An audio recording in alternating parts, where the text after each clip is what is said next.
Open a Canva project page and add your image. Adjust your image to fit the Canva. Go to text and add a heading. Type in your text. In this case, I'm typing in fashion.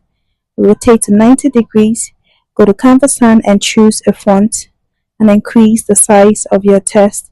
I think the other way around would be better, so let's rotate the text the other way. Great, this is better.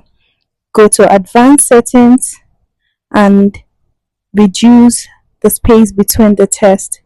This would help us increase our text a little more, just like so.